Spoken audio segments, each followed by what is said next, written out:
Welcome to Martini Time. You can tell there's more light on my face because the sun's shining and it comes in the front door over there and reflects off the sidewalk. And I noticed that when it's really cloudy out there, the lighting is kind of dark here. But I digress. So I'm pumped up and ready to go here. The title of this talk is The Eucharist with 1,000 Faces. The Eucharist with 1,000 Faces. Let's see what my monkey mind comes up with that.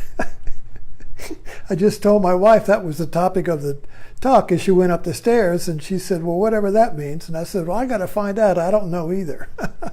But that popped into my mind as I was titling up this talk.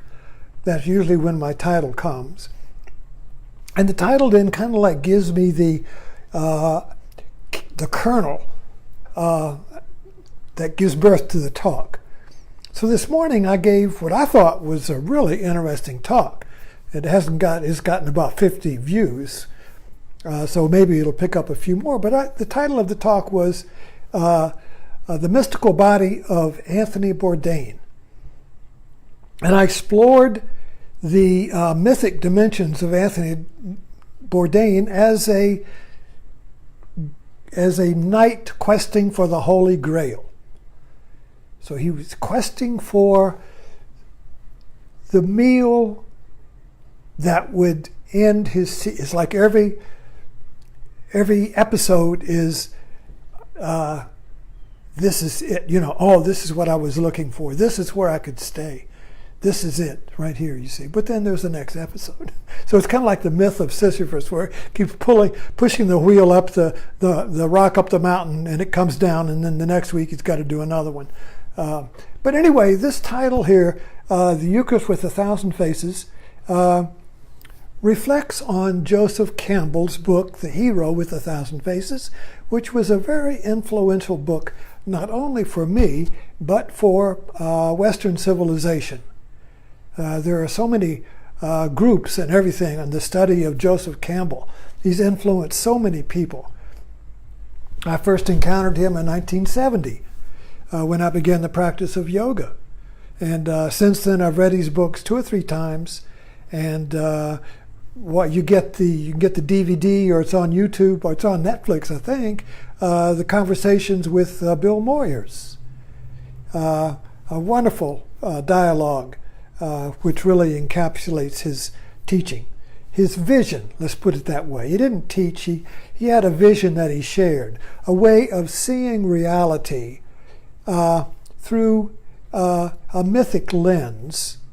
Now, the Hero with 1,000 Faces was basically, he had the vision or the insight to see the formula for all of our action hero movies, for religion, in any story, movie, myth, poem, epic battle, psychoanalysis, our own personal journeys, are all captured and seen through the lens of this formula.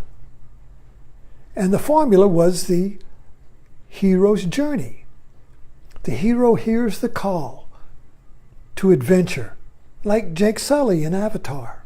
He hears the call. Well, with Jake Sully, that was a reluctant hero, or an inadvertent hero. He just kind of stumbled into it. Several ways to get into the adventure.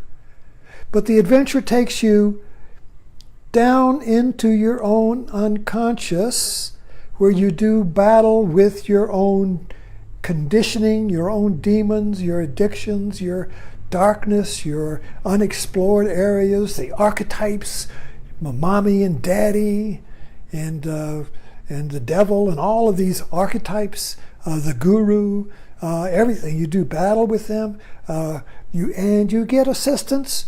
You get boon, just like all of the knights on the journey. They get a goddess gives them a boon. They get a weapon.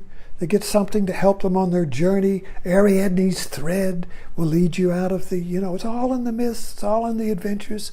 And then he comes through the underworld, and he comes back to the surface, and which is the everyday world. He comes back into the everyday world that we all live in.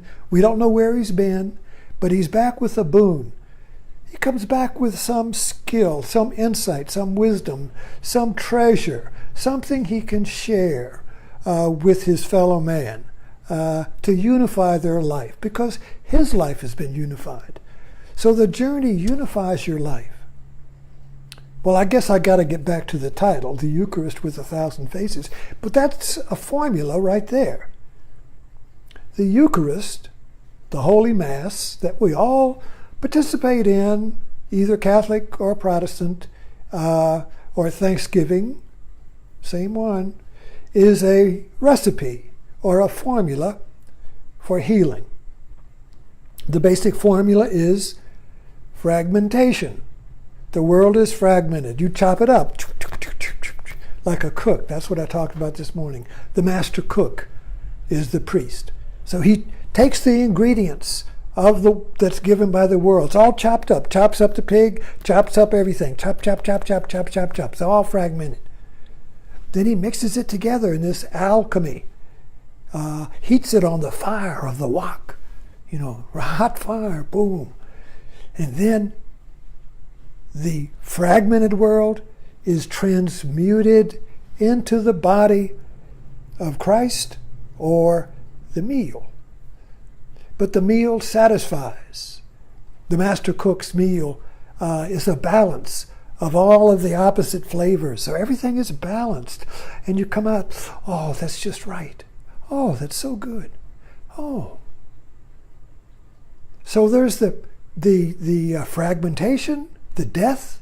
Fragmentation is death, pulling the body apart, the breaking apart of the body, breaking apart of the bread, going through the alchemy transubstantiation of the priest, sacramental power. See, in the Catholic Church, the priest, it used to be, and Joseph Campbell complained about that, it used to be that the priest turned his back to the congregation and did his alchemy, his magic. And then he turned with the holy, with the host, you see. So the bread is transubstantiated. It really is the body of Christ in this ritualized myth, you see.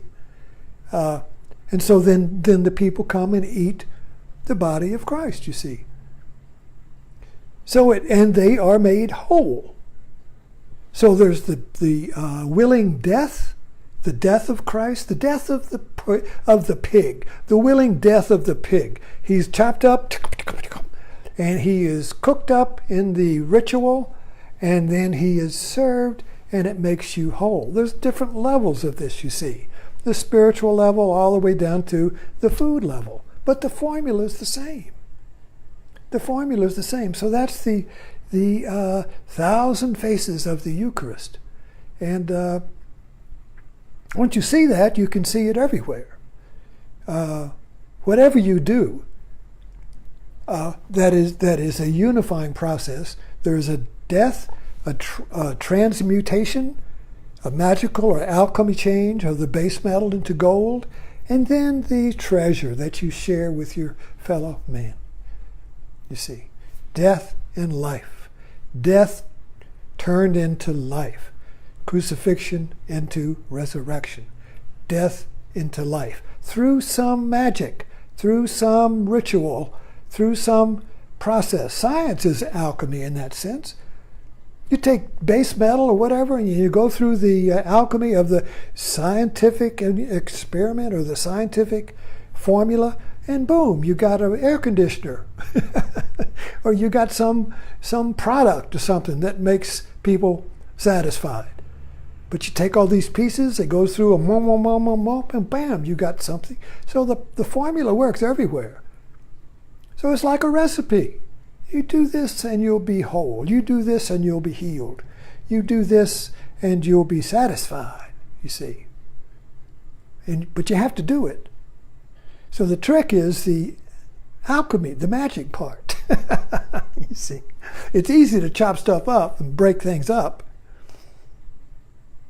And it's easy to enjoy the whole meal. But you have to become a master in order to do the alchemy, you see, in order to do the transubstantiation, transmuting of the base into the gold. So thanks for dropping in, and go back and watch the talk on Anthony Bourdain. It really was a good talk, and I'm still talking it up because it has something unique to offer. Thanks for dropping in. See you in the morning at Buddhism Made Plain and Simple.